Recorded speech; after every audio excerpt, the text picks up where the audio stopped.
Sit outside! You smell like dirt! Celeste shouted, jabbing a finger toward the door at an older man whose clothes were grimy and sun-faded. Everyone looked toward the benches. An elderly man sat there, flip-flops wired together, a skinned knee, hands shaking. Bet his card's stolen, a teller snickered. No one moved to help until a man at the end of the line quietly bowed his head toward the old man. After that, people followed, one by one, bowing in turn. Celeste's knees went wobbly. Who even is that old man? And why did the bank owner's son just kneel to him? Hello, it's Mr. Hope again. Stay with me and I promise you will be delighted, thrilled, and inspired by this amazing story. Enjoy. Under the hard midday sun, an elderly man was inching toward the doors of a well-known bank in the middle of downtown. His name was Benjamin Ray, Mr. Ben, to folks in his neighborhood. Sweat darkened the collar of his shirt, mud clung to the hem of his pants, and his flip-flops were an old rubber pair held together with wire so they wouldn't split. He carried a worn envelope and his government-issued benefits debit card. He knew exactly why he'd come. He had to withdraw this month's pension so he could get Tommy to the hospital. Tommy was the little boy he had taken in from the streets, now coughing, burning with fever, barely able to eat. At the bank's entrance, Mr. Ben paused. His knees trembled, not from fear, but from hunger and exhaustion. He forced a long breath, wiped his brow with his sleeve, and stepped inside. "Good morning," he said softly to the security guard. The only reply he got was an arched eyebrow and a quick once-over at his clothes.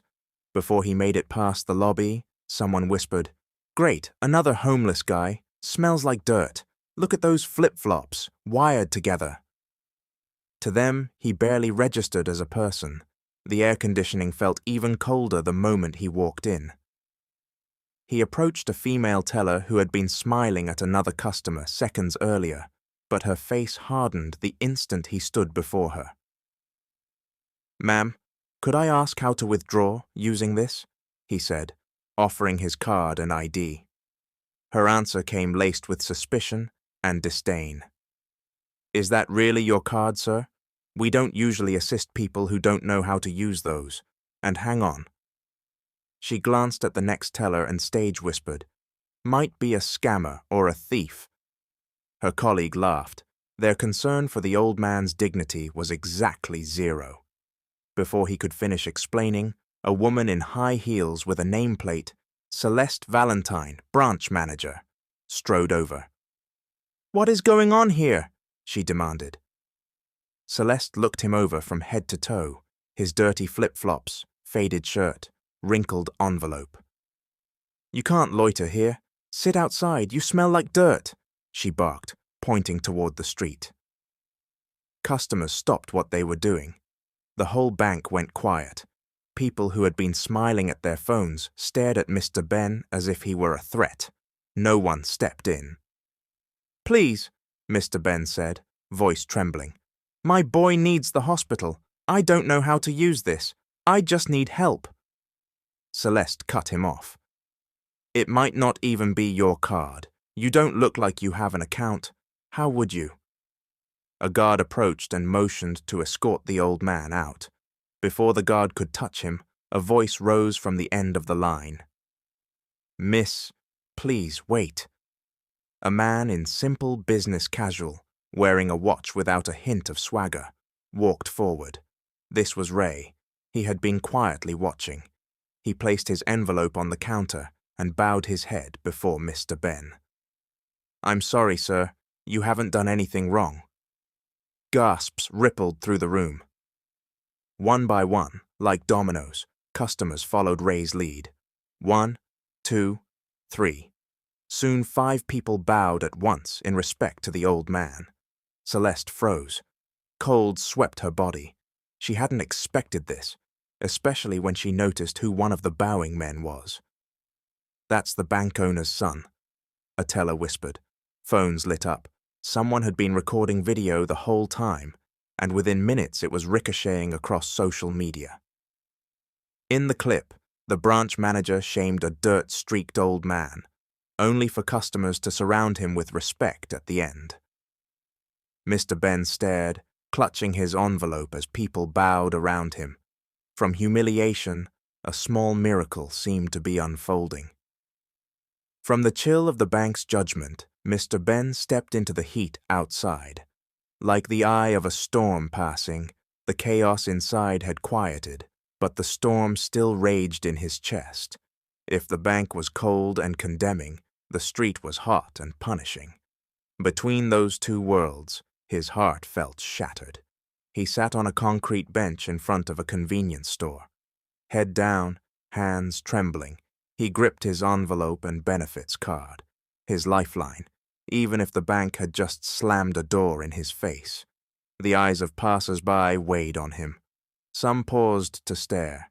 Others looked away, as if to confirm the rumor already spreading online about an old man humiliated in a bank, shooed out, and then bowed to by strangers. For a few moments inside, some had shown respect. Now the world had already moved on. He hadn't. He closed his eyes. Celeste's words replayed, each one a bruise. The teller's judging looks, the employee's snickers, the customer's complicit silence. You don't look like you have an account. You look broke. Sit outside. You smell like dirt. His body was tired, but so were his heart and soul. Even inside the bank, though some bowed, other eyes never softened, respect quickly turning into gossip. That old man was gross, a customer muttered, zipping a bag. He could have just lined up properly, and at least worn shoes. Another chimed in. If I were Ms. Celeste, I would have done the same. Can't come in here looking like that. In the pantry, employees huddled. We've got another issue at our branch, one sighed, and tons of people recorded it. At least Ray kept quiet, but it's like he knew something. Was he the one who approached the old man? Yeah, he even bowed to him, like reverence. They didn't realize Ray hadn't acted for attention. He had shown respect to a man crushed by a system that was supposed to serve him. Meanwhile, Ray sat in his car in the parking lot, watching the now trending video someone uploaded. In it, Mr. Ben was mocked. Celeste yelled. At first the crowd kept still, then bowed. Ray knew bowing wouldn't erase the pain. A viral post can't heal humiliation. He looked at a creased photo in his wallet. His father, abandoned by a similarly cruel, indifferent system. Seeing Mr. Ben, Ray hadn't only felt pity, he felt anger, not at people, but at the system that prizes clothes over dignity, looks over intent, fragrance over need. Mr. Ben walked home, slower than before, an empty card in his hands, dignity in tatters. At the little house he and Tommy shared, the boy's weak voice floated out. Dad, did you get the money? Mr. Ben couldn't answer right away. He forced a smile, came close, lifted the damp cloth from Tommy's forehead, kissed him there. Not yet, son. We'll get it tomorrow. They said to come back once I'm cleaned up. It's okay, Dad, the boy whispered, even without medicine, as long as you're here. Mr. Ben closed his eyes, swallowing back tears. He couldn't tell Tommy the real reason he was turned away wasn't his clothes. It was the belief that he had no right to stand there at all. He wasn't a beggar. He had been a public school teacher. He had a diploma, an ID, a heart. But today he was treated like dirt on a bank's marble floor. Back at the bank, Ray Santiago had watched it all with a wound in his chest, splitting open again. He saw how the crowd's eyes pushed the old man out, and he saw how Mr. Ben hardened his face, swallowing his shame. The scene echoed an old memory. His father mocked at a community hall for the way he looked and spoke. Dirty, they'd said. Uneducated. He'd been barred from his own child's ceremony for not owning a dress shirt. If respect is based on scent, clothes, and shoes, who's truly rich? That night in his office, Ray couldn't sit still. He remembered Mr. Ben's eyes, dull but pleading, not for himself, but for someone more important than his pride. He opened his laptop and phone. While most just scrolled the news, Ray was thinking. Something had to be done. Across town, the night pressed heavier over Mr. Ben's tiny place, tucked by a row of shacks. "Kiddo," Mr. Ben murmured, changing the cloth on Tommy's brow. "I'm sorry, I didn't get the money. Tomorrow I'll clean up. Maybe then they'll help." Tommy smiled faintly. "It's okay, Dad. There's nothing wrong with not being rich, right?" Mr. Ben didn't answer. His answer was tears. 8 years earlier, on a rainy night, Mr. Ben had come from a teacher seminar in Newark. He'd lost a flip-flop to flooding and walked barefoot. While waiting at the Port Authority bus terminal, he heard a baby crying behind the shelter. He found a baby boy swaddled in a threadbare blanket. Days and then months passed. No one came for the child. "You're mine now," he had whispered. "We're not blood, but I can love you just the same." He took the baby home, fed him, cared for him, brought him to the clinic, and named him Tommy. Later, he filed the papers to be his legal guardian. Mr. Ben was a public school teacher, no family, no children of his own. Tommy gave his life direction. Mr. Ben picked him up from preschool every day, taught him the alphabet, read him picture books, mixed his milk, carried him when he had a fever. But now, thinking of the people who refused to understand his situation, Mr. Ben felt Tommy slipping away, cough by cough, as if each hack erased a happy memory. "Dad," Tommy whispered, trying to sit up. "Don't get up, kiddo. Lie down. Rest. Dad, I'm hungry." Mr. Ben's eyes closed. The pantry was bare. Yesterday's sardines were gone. The last rice had been cooked at noon. "We'll wait, son. We'll wait." But moments later, Tommy's hands quivered, his eyes rolled back, and he went limp. "Tommy!" Mr. Ben cried, the world collapsing. He bolted from the house with the boy in his arms, shouting into the street. "Help! Please! My son passed out!" Windows cracked open and slammed shut. In desperation, he flagged a cab. "Sir, please, any clinic, any ER, save my boy." The driver said nothing, just swung the car over. Mr. Ben slid in with Tommy. Even without cash, even knowing he couldn't pay, he trusted that maybe, just maybe, tonight the world would show him mercy. Past midnight, the air was cold, but Mr. Ben was sweating in the back seat, cradling an unconscious Tommy. "Almost there, son. Hold on," he murmured, fingers wrapped around the boy's cold hand. The driver kept quiet, clearly anxious but asking for nothing. Near the hospital, Mr. Ben leaned forward. "There, St. Grace Medical Center. It's private, but maybe they'll take us." At the doors, Mr. Ben jumped out and rushed to the security desk. "Sir, it's an emergency. My boy fainted." The guard ran to look. "Go straight to the ER, left side." Mr. Ben carried Tommy through the emergency entrance. At the nurse's station, a staffer stepped in front of him. "Sir, hold on. We need insurance and an intake form." "Ma'am, please. He could die." "I'm sorry, sir. This is a private hospital. Do you have ID, Medicaid, or insurance, or a card for the copay?" Mr. Ben pulled out his government benefits card. "I don't have cash right now, but there's money on this. My pension. I can withdraw it tomorrow, please." The nurse glanced at the card and looked away. "We can't use that for payment. We need a deposit, at least $500. "He's critical. Please just let someone see him." A doctor hurried over, checked Tommy's pallor and breathing.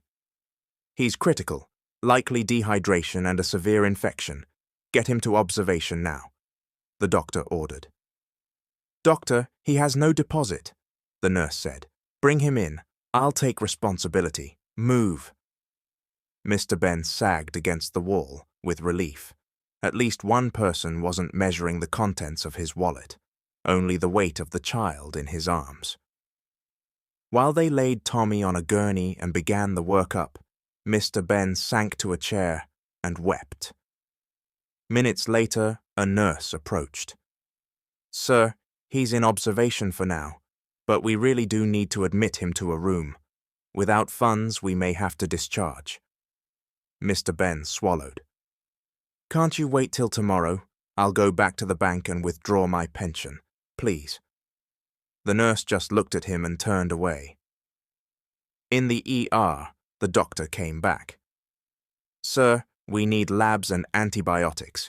If we delay, this will worsen. There's a chance of dengue or leukemia. We need immediate workups." "Leukemia?" Mr. Ben whispered, as if struck by lightning. "It's only a possibility. We can't be sure without blood work. But his condition is critical. Blood in his vomit, signs of internal bleeding, platelets dropping." Mr. Ben didn't know what hurt more, the words themselves, or knowing he had nothing to fight them with. In the restroom mirror, he saw himself, pants stained white with dried dust, skin lined with cracks, eyes red, brow furrowed, flip-flops still wired together. The reflection seemed to say, "You don't belong here. They don't hear you because you look like you're always asking." But Mr. Ben wasn't asking for himself. Breaking news tore through the feeds. Viral video shows old man insulted inside bank. Branch manager blasted by netizens. In hours, the clip hit 3 million views. A tight 2-minute reel of Mr. Ben's humiliation and Celeste Valentine's icy words. "Sit outside. You smell like dirt. Bet that card's stolen. You look broke." Then the miracle. A male customer bowing to Mr. Ben, followed by several others doing the same. The video went up on Ray Santiago's account, but he didn't name himself. The caption read, "Not all dirty flip-flops come with dirty souls.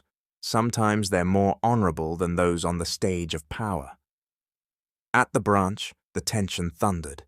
Celeste, usually in control, was breathless as notifications hammered her phone. "Hi, Ms. Valentine. We saw the video. Would you like to explain?" One message read, "You've been tagged in 25,000 comments," said another from a consumer group. She scrolled, feeling the world drop away beneath her. "Fire Celeste. People like that shouldn't be in banking. Feels like a TV drama, but it's real. What if that were our dad? Any of us could be Mr. Ben one day. Karma is real. Look who people kneel to now." Her assistant manager hurried over. "Ma'am, head office is calling. Crisis meeting. Urgent." Celeste's palms went cold. For the first time, she didn't know how to face the problem. In the hospital, Mr. Ben sat by Tommy, who lay quiet under IV fluids. A nurse approached. "Sir, someone's here to see you. A representative from a foundation." Mr. Ben frowned. "A foundation? I don't know any." A man in a black blazer came in, clean-cut, composed. "Good evening, sir. I'm Andrew Ramos, from the NR Foundation. A donor has offered full medical support for your son. Doctors, medicines, a private room, everything." Mr. Ben fell silent. "But who?" "The donor wishes to stay private," he said. For Mr. Ben, the man who was shamed but chose to remain a good father. Mr. Ben's long-held tears finally spilled. "Thank you, God," he whispered. "Thank you." Across the city, Ray sat in his car, watching the reactions. Quietly, with a mix of grief and hope, he scrolled. On the passenger seat lay the simple phone he used for his storytelling and journalism. He was the anonymous creator behind several viral social justice stories. But this one was personal, not just about Mr. Ben, but about every child never given a chance, every elder stripped of dignity, every parent pushed away by air-conditioned systems. A friend from a major media outlet called. "Ray, where'd the video come from?" "Doesn't matter if it was me," he said. "What matters is, the country's eyes are open." The next morning, the bank issued a statement. We apologize for the unacceptable treatment of a client at one of our branches. The incident is under investigation. The personnel involved are suspended pending review. It wasn't enough to calm the outrage. Celebrities, influencers, community leaders spoke out. No one has the right to trample someone, especially a father seeking help. Without the video, we'd never have known. Respect to Ray and to Mr. Ben. May more people be like you. Celeste sat before 3 senior corporate officers at head office. Quiet, cold, eyes sharp. Ms. Valentine, one began, out of all branches, why yours? Sir, I never intended. Intent doesn't matter. The public saw it. You failed at the most important part of banking, treating people well. Celeste didn't know whether to cry or fight. The weight of her mistake settled in. This wasn't a simple complaint. It was the collapse of reputation, name, and position. A fall no makeup, heels, or eloquence could stop. Before sunrise, Mr. Ben watched over Tommy, who lay pale with an oxygen cannula, dark circles under his eyes, each breath a tug from deep in his chest. Son, you still with me? Mr. Ben whispered, stroking his hair. Tommy's eyes fluttered open, tears gathering at the corners. Dad, my stomach hurts. Before Mr. Ben could speak, Tommy vomited blood, thick, dark, with a groan of pain. God, doctor, nurse! Mr. Ben yelled, panicking. 2 nurses and an intern rushed in, checked Tommy's vitals, and tried to calm Mr. Ben. Sir, please wait outside. We need to monitor him closely, a nurse said, calm, but urgent. Mr. Ben couldn't answer. He trembled, watching his boy slip under again. In his mind, the worst question began to echo. What if this is the last time? Out in the ER corridor, dawn crept up as a black van with government plates pulled in. A woman in an executive medical uniform stepped out, strode to the nurse's station, and showed her ID. VIP patient, code white 1. The boy's name is Tommy Ray, currently in observation. Staff traded glances. The head nurse's phone rang seconds later. Good morning, ma'am. Admin calling. Transfer Tommy Ray to the private pediatric ICU. Donor has a full team on standby. Full coverage. Nurses stared. Is he really the man from yesterday's viral video? That was him. Now he's got VIP access. Where'd the order come from? 3 more doctors arrived. A hematologist, a pediatric oncologist, an internist, white coats, portable equipment in tow. Where's the patient? The eldest asked. We were sent by Mr. Nathan Ramirez. VIP instructions. In the hallway, Mr. Ben sat frozen. He had no idea what was happening. Why so many doctors? Why the presidential treatment? A nurse smiled at him. Sir, Tommy's moving to the private ICU. Don't worry. We've got full coverage. A sponsor came through. Who? He asked, voice shaking. We weren't told. Confidential. But we heard it's a well-known philanthropist, Mr. Nathan Ramirez. Mr. Ben blinked. He didn't know the name, but he knew that yesterday he stood in hell, and today an angel had brushed the sky.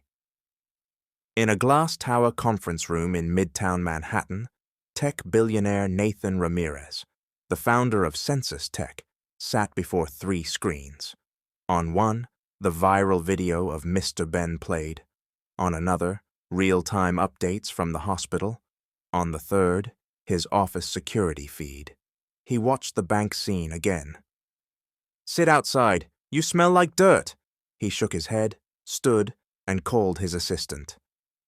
Make sure Tommy gets every test first. No lines, no limits. Whatever we'd give a senator's child, give that boy more. Copy, sir. Do you want to prime the media? Number, let them ask. But don't put my name out. Saving the kid matters. As Tommy was wheeled into the ICU, Mr. Ben still couldn't believe it. A doctor approached. Sir, I'm Dr. Madridejos. Leukemia is a possibility, but we need tests. CBC, a bone marrow aspiration, some imaging. Don't worry, we'll handle everything, Mr. Ben cried, this time not only from fear, but from the strange blend of loss and hope crowding a single day. Doctor, thank you. I don't know what I did to deserve this help.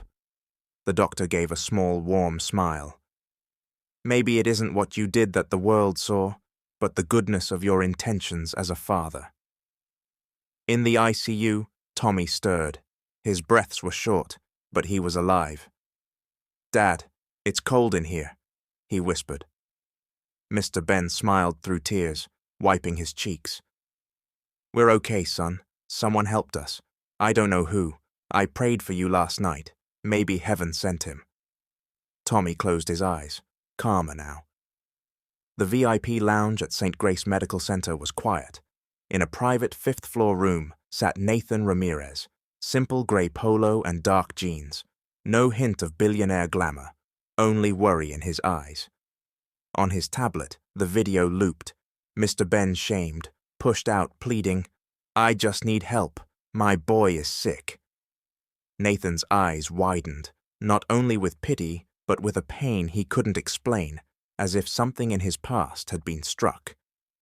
Sir Nathan, his assistant Lily, said at the door. Confirmed. The old man is Benjamin Ray, a public school teacher. He took in a foster child named Tommy. The boy's in the pediatric ICU. Critical watch. All initial tests covered. Any family? Nathan asked, eyes still on the screen. Number just Mr. Ben. No spouse, no biological children. The boy was found at a bus station 9 years ago. Nathan looked up. Bus station? He repeated, memories stirring. He stood. Take me there. I want to see them now. Are you sure, sir? We can call them into a private room. Number I need to see them, with my own eyes, now.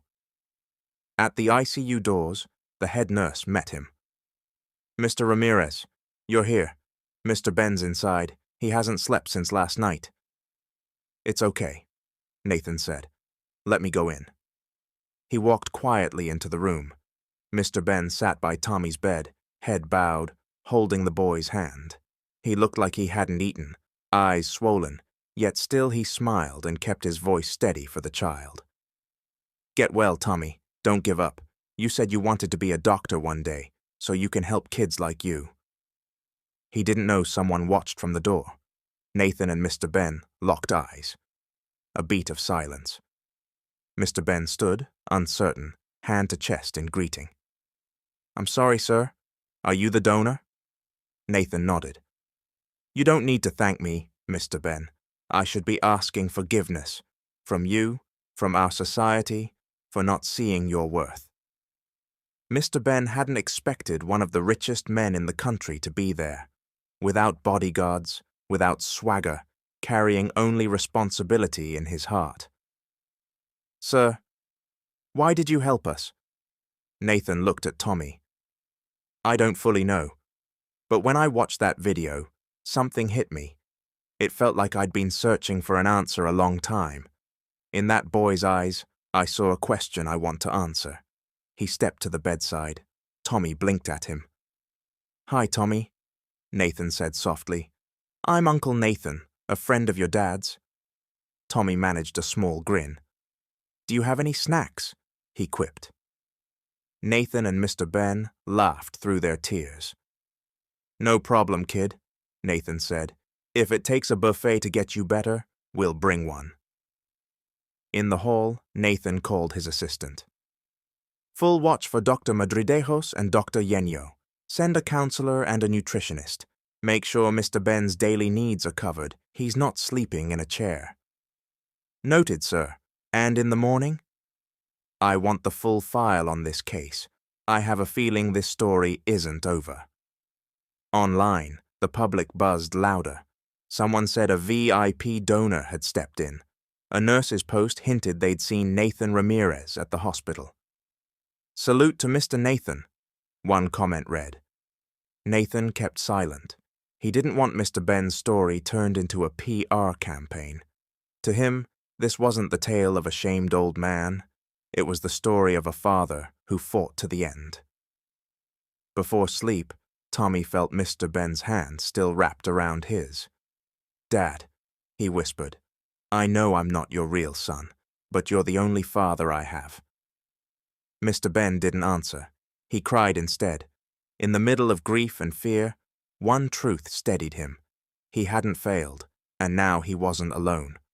The day spun off its axis for Celeste Valentine. Instead of the usual transactions she handled as branch manager, a new kind of battle arrived: digital warfare. At the office, employees stared, not with the old mix of fear and respect, but with a kind of hushed derision. Some whispered in corners, phones in hand. "Celeste, look at this," said Angela, a senior teller, showing a screen with the viral video. Celeste, brows knitted, words sharp and cutting. "You smell like dirt. Sit outside." The video's title: "Bank Manager Belittles Old Man, but He's the Real Hero." Celeste went numb, as if doused in ice water. The comments were worse. "What a cruel manager." "Fire her. Elitist." "Who is this Celeste? Get rid of her." "Heartless. Hope karma hits." Her desk phone rang and rang, head office again and again. "Where are you, Celeste?" the regional director snapped. "What mess did you make now? You're trending, for the wrong reasons." "Sir, I didn't. You're under investigation. PR is drafting damage control. This isn't over." She hung up, the room closing in. Old allies drifted away. Heat became stale air in a chamber of shame. She wanted to cry, but held herself together. She watched a live broadcast. Elder teacher, abused by bank manager. Now the nation praises him. Footage showed Mr. Ben at the hospital, holding Tommy while donations came in. The old man's life seemed to rocket upward while her world crumbled. She didn't sleep that night. Confidence, Chanel bag, high heels. None mattered now. Memes popped up. Some used her line, "You smell like dirt," with captions like, "He smells like respect, do you?" The next morning, reporters waited outside the bank. "Celeste Valentine, do you humiliate seniors?" "Any comment on the video?" "Are you resigning?" Cameras everywhere. She forced her way inside. Even the guard's greeting felt hesitant. HR's memo landed by noon. "Pending investigation, you are relieved of public-facing duties. Final decisions after review." Not fired, yet, but she felt the ground tilting toward the cliff. By day's end, she sat before her mirror, wiping off lipstick and foundation, staring at her own face. Who was she now? Reputation gone, respect gone, poise gone. Just a portrait of someone stripped of dignity, and maybe of conscience. The sun dipped outside. A single tear splashed onto the papers on her desk. But this wasn't the end. She hadn't apologized. She hadn't surrendered. A week after the video, Celeste could barely step outside. Her once smooth, confident face now carried the marks of sleepless shame. Every platform swarmed with her name and one demand: remove her from service. Then came the email she feared. "You are required to appear before the board of directors and the CEO, Mr. Michael Delaney, 9 a.m. sharp." Her chest squeezed. She reread it, hoping she was mistaken. She wasn't. In the conference room, CEO Michael Delaney sat, tall, cool, voice unyielding. HR, PR, and legal flanked him. "Ms. Valentine," Delaney said evenly, "we've reviewed the footage, assessed the public response, and most importantly, reckoned with the heart of the matter." Celeste's eyes were down. "You will issue a public apology, effective immediately," the PR head said. "And you are relieved of your duties." A termination letter slid across the table. The guard and the mocking teller were dismissed as well. No debate, no defense. Before she could leave, Delaney spoke again. "One more thing." Celeste looked up, fear in her eyes. "Go to the hospital," he said. "Apologize, in person. Not as a manager or employee, but as a human being. For once she had no argument, she had no right to one. Swallowing her pride, she accepted. At the pediatric ward, the hallways were still when Celeste arrived, clutching flowers and a small toy. Her heart pounded. She felt like the patient, fevered with nerves, legs shaking. In the corridor, Nathan waited with a small basket of fruit. She also saw Ray, the man who had first defended Mr. Ben, now treated with more respect by the nurses than she was. "Thank you for coming," Nathan said simply. "Mr. Ben is inside with his boy. Tommy's out of immediate danger, but there's a long fight ahead." Celeste nodded, unsure how to begin. She steadied herself and went in. Mr. Ben sat by the bed, holding Tommy's small IV-taped hand. The boy was pale and quiet, half asleep. Celeste froze, not from shame or fear, but because of something she saw on the child's right hand. A small round birthmark between the thumb and forefinger. Ice raced through her body. Her chest tightened. It can't be. She stepped closer. When the shape was clear, the words slipped out before she could stop them. "Where did you find him, Mr. Ben?" Mr. Ben looked up, surprised. "Oh, it's you," he said softly. "Thank you for coming." She couldn't reply. The room spun. "Where?" she asked again. Mr. Ben sighed, reluctant but drawn back into memory. "About 8 years ago. I was headed home from a teacher training. I was at the bus terminal, Port Authority. I heard a baby crying by the seats, alone, no note, no bag. There he was, Tommy." Celeste's eyes widened. Her knees went weak. Number. Not a coincidence. In her mind, the most painful night returned. The night she lost her baby at that terminal while fleeing her ex. Her baby had a round birthmark in that exact place. And here he was, feverish in a hospital bed, raised by the very man she had humiliated. She couldn't breathe. She wanted to scream, run, gather the boy into her arms and say, "You're mine." Mr. Ben waited. Celeste forced a brittle smile, tears pooling. Between breaths, she whispered two of the most important words of her life. "I'm sorry." Celeste stared at Tommy's small hand. The birthmark shook her to her core. She sank into a chair, clutching her chest, and sobbed. "My baby," she breathed. The rhythm of her heart pounded in her ears, and a deep hole of memory opened.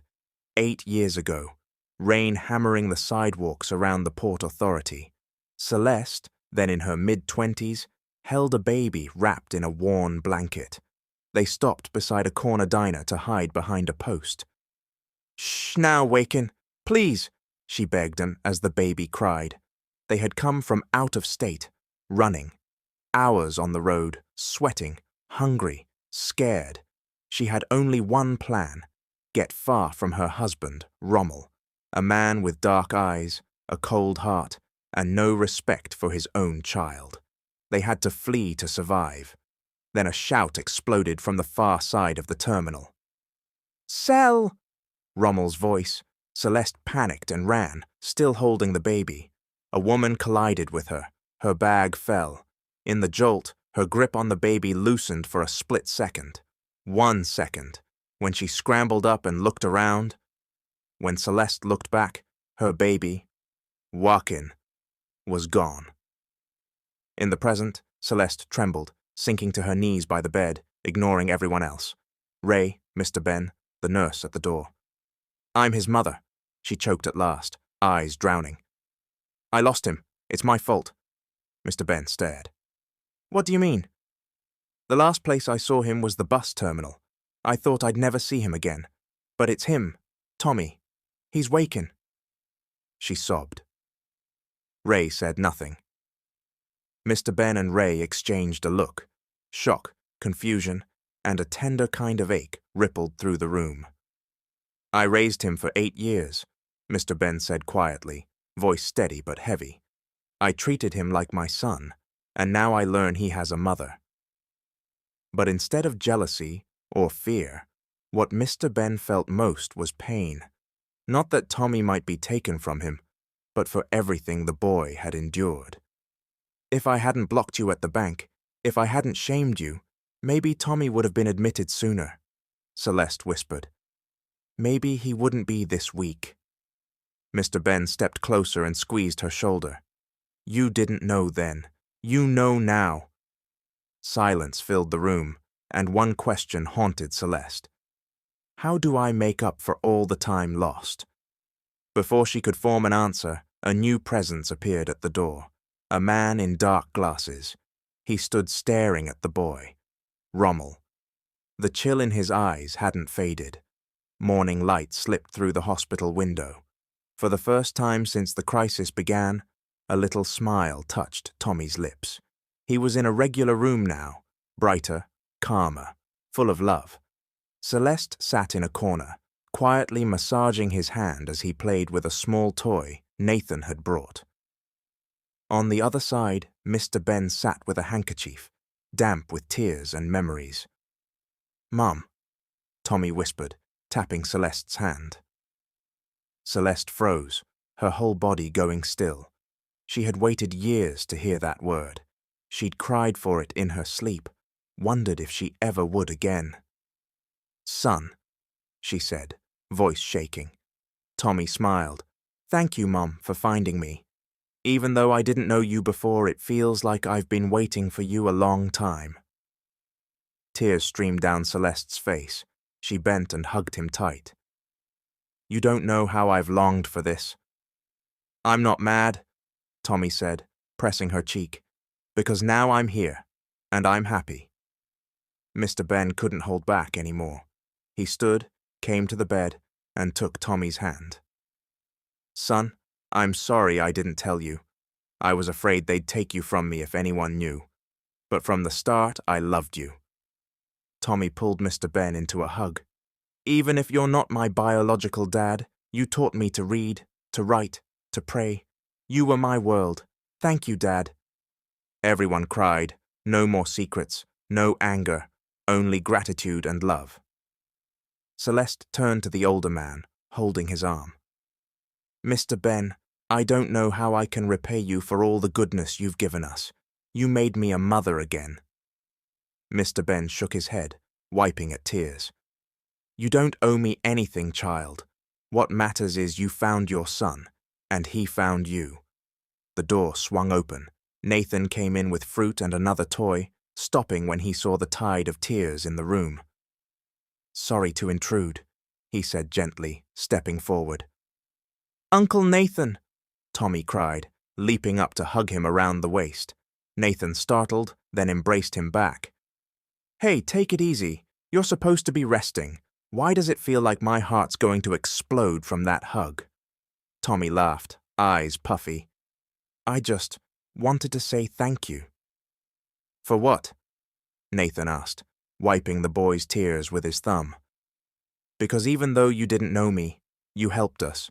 Without you, maybe I wouldn't be here. So thank you. You're like my big brother, or my guardian angel. Nathan's own tears fell. He looked at Celeste and Mr. Ben. None of you owes me thanks. Truth is, I should be thanking you. Through you, I learned to see a person's worth. Not in looks, not in status, but in the heart. A hush fell, heavy with feeling, until Tommy piped up again. Can we take a picture? Nathan smiled. Of course. We have to document this reunion. He called a nurse and handed over his phone. They gathered, Tommy in the middle, arms around Celeste and Mr. Ben, Nathan behind them with a hand on the boy's shoulder. Click. That picture captured a family, knit back together through pain, shame, and redemption. That night, after Tommy fell asleep, Celeste sat by the bed, watching him. Outside, Nathan spoke with the doctor. Mr. Ben came over. You know, child, he said softly, I haven't seen that kind of light in your face in a long time. Celeste smiled through tears. It's the first time I've really breathed. The ward was quiet. Tommy's face was still pale, but peaceful. Mr. Ben sat in a corner, Bible in hand, praying. Celeste couldn't keep still, dabbing Tommy's forehead, swallowing sobs. "Fight, son," she whispered, stroking his cheek. "Please." The boy's body seemed tired. Eyes closed, his voice was barely there. "Mum, thank you. It feels good to have a mum." Nathan stood behind, tears in his eyes, trying to be strong. He touched Mr. Ben's shoulder. "You didn't fail him, Mr. Ben. If you hadn't taken him in, he might have been gone long ago." Mr. Ben said nothing, only prayed harder for a miracle. Suddenly the monitor dipped. Alarms blared. "Code blue! Code blue!" Nurses and doctors flooded the room. They tried to bring Tommy back. Celeste clutched his hand. "Tommy, Mom's here. Don't leave me. Please." Her sobs racked her body. "God, please, give him back." Minutes later, the doctor stopped compressions. The beeping ceased. Everything went still. "Time of death, 4:17 p.m. Celeste's knees buckled. She sank beside the bed. Mr. Ben bowed his head, kissed the boy's forehead one last time. Nathan shut his eyes, tears spilling. The quiet broke when a nurse played a short voice memo she'd recorded earlier. Tommy's last words. "Mum, even if you didn't raise me, it's okay, because now I'm complete. I have Dad Ben, Mom Celeste, and Uncle Nathan. I'm not missing anything." As they listened, Celeste's heart burst. She gathered her son's cooling body. "Forgive me, son. Forgive me. I slowed your help. I'm so sorry." When the news broke online, outrage followed. If she hadn't blocked the old man's withdrawal, the boy might still be alive. Elitist, thought she was better than everyone. The former branch manager became a target for rage. Every post and article carried her name and face. Even her family took heat. Celeste knelt in the hospital chapel, clutching an old baby photo. "I should have been your shield," she whispered. "I became the reason help took longer." Nathan came, set an arm around her. "Celeste, you didn't want this, but we can't pretend you weren't at fault either." She nodded. "I can't look in a mirror, Nathan. How do I forgive myself?" At Tommy's wake, many came. Mr. Ben's former students, neighbors, nurses, strangers, moved by the viral story. White flowers surrounded the small casket. A little toy truck, Tommy's favorite, rested beside it. In black, Celeste stepped up, leaned close, and whispered, "Son, I can't hold you again in this life. I hope you feel how much I loved you from the moment we met. As long as I live, every beat of my heart is because of you." A month after Tommy's passing, public attention flared again, but this time with recognition and hope. In a downtown hotel ballroom, a new charity, funded by Nathan Ramirez, held its annual Guardians of Care Awards, inspired by Mr. Ben and Tommy's story. The place was packed, well-known figures, social workers, media. Mr. Ben sat in the front row, clean shirt, fresh haircut, a smile threaded with grief and gratitude. On stage, Nathan spoke. "Tonight we honor a man who never stopped loving, not by blood or wealth, but by heart."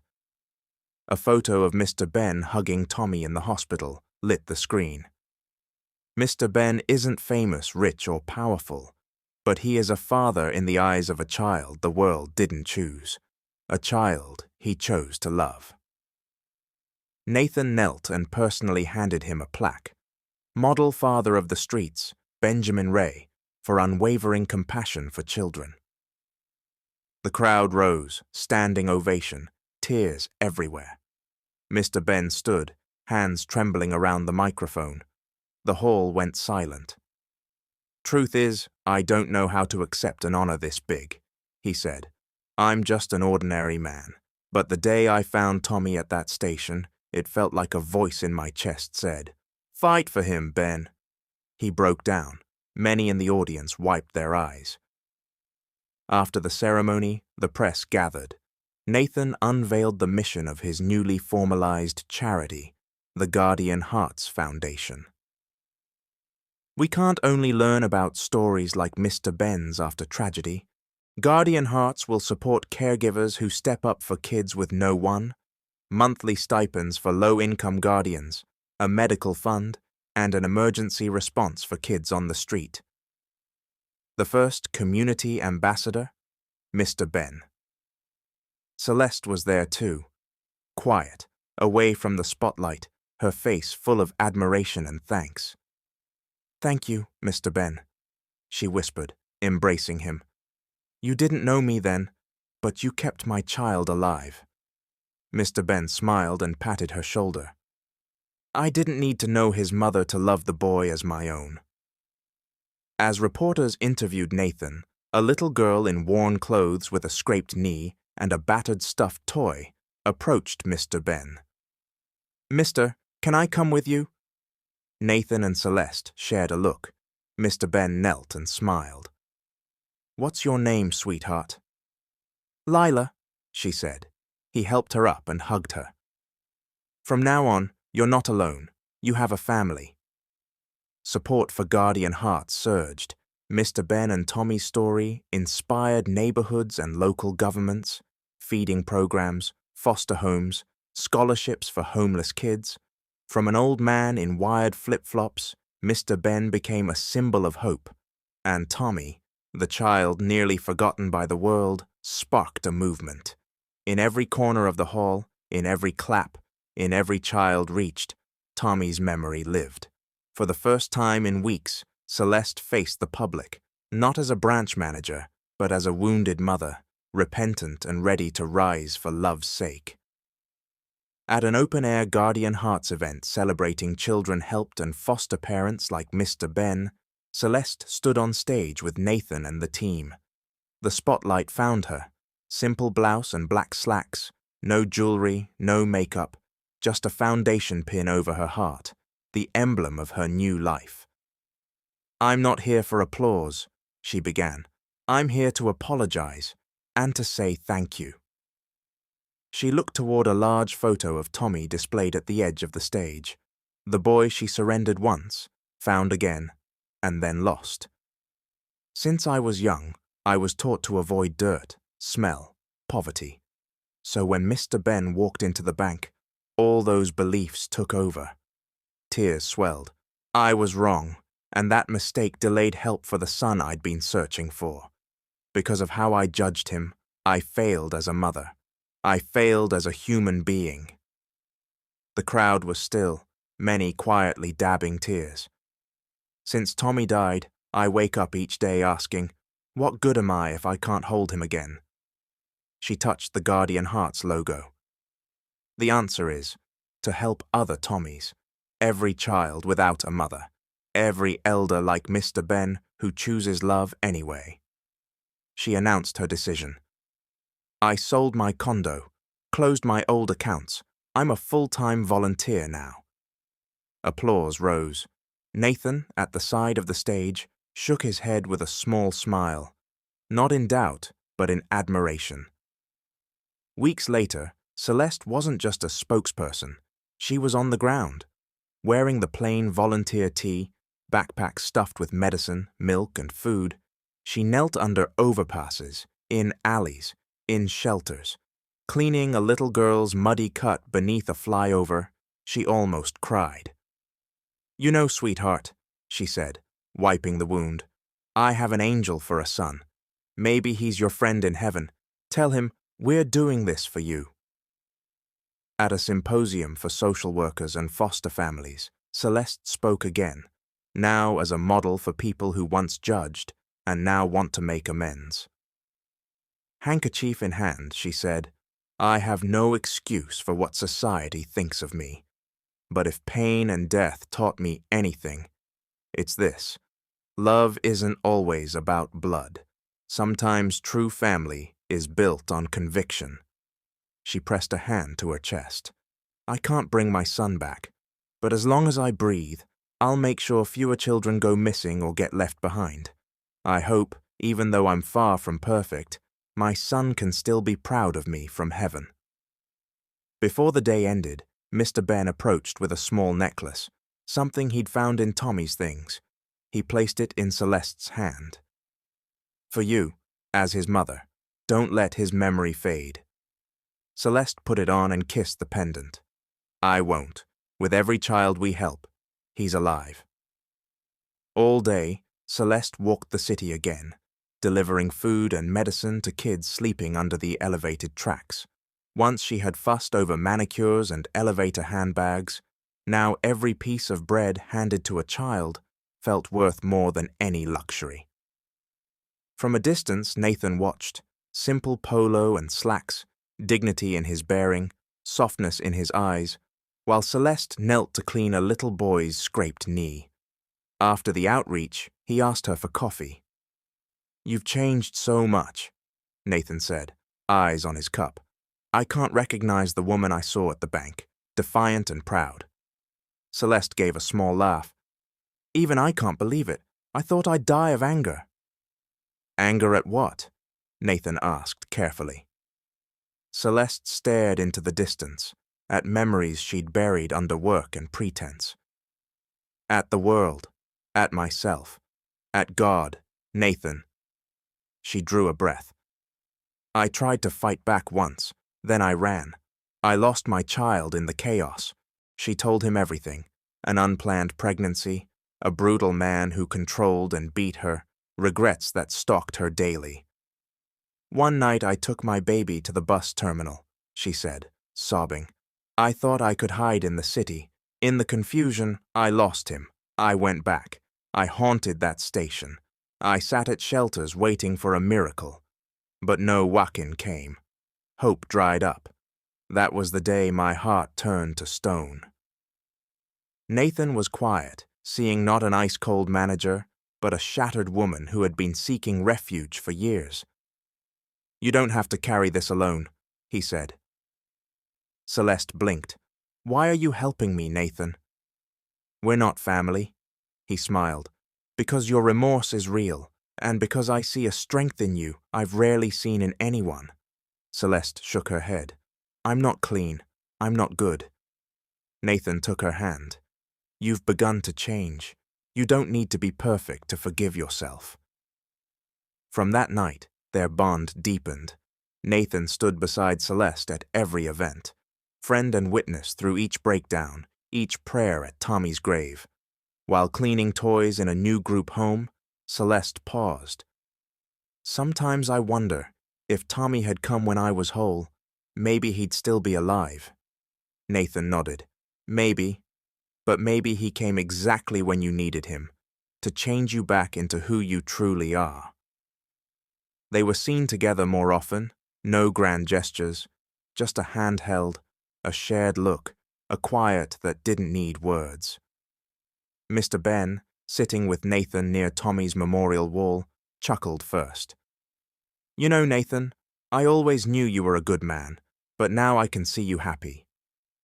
"Because of her," Nathan said, glancing at Celeste as she chatted with a little girl. "She's yours in a way," Mr. Ben said, "in your heart and in your son's." After a school charity event in a tough neighborhood, Celeste smiled, discussing a feeding program with teachers. Her name had begun to mean something else, not a harsh manager, but a woman of compassion and change. As she walked away from the school, a voice from the past wrapped around her. "Celeste." She stiffened. The old terror slid icy hands up her spine. She turned and saw Rommel, the man at the center of her nightmares. Leather jacket, the same arrogant swagger, a scar on his left cheek, breath laced with smoke. He laughed, cruel and low. "You look good, different, but me, I don't forget." Celeste couldn't move, yanked back into a dark corner of memory, bruises, shouts, threats. "What do you want, Rommel?" she asked, voice shaking. He leaned close. "You're famous now. Don't forget. You're still my wife. If you're getting money from these charity gigs, I want half." Volunteers and teachers glanced over, unsure what to do. Celeste froze, tears threatening. For the first time since Tommy's death, fear closed around her throat. She felt voiceless again. Enough! A voice snapped from the parking lot. Nathan strode over, face flushed with anger, and stepped between them. Don't come near her, he said, firm and level.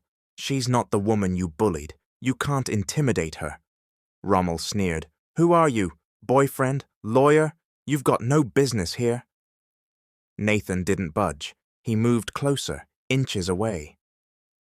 I'm the man who will keep her safe, and whether you know me or not, the law knows you.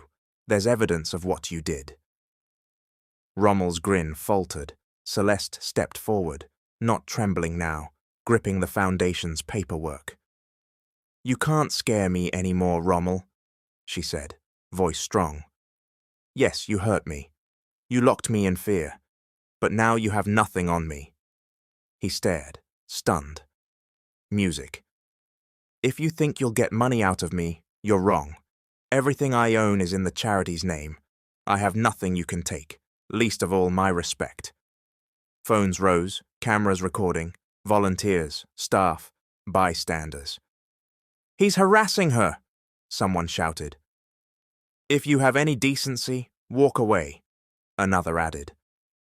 Rommel felt the eyes on him, no longer fearful, but firm.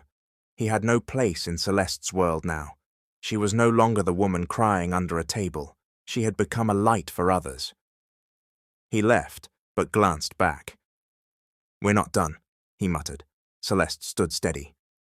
We've been done a long time, she said, and didn't look back. That night, Celeste and Nathan sat on the center's veranda, looking up at the sky.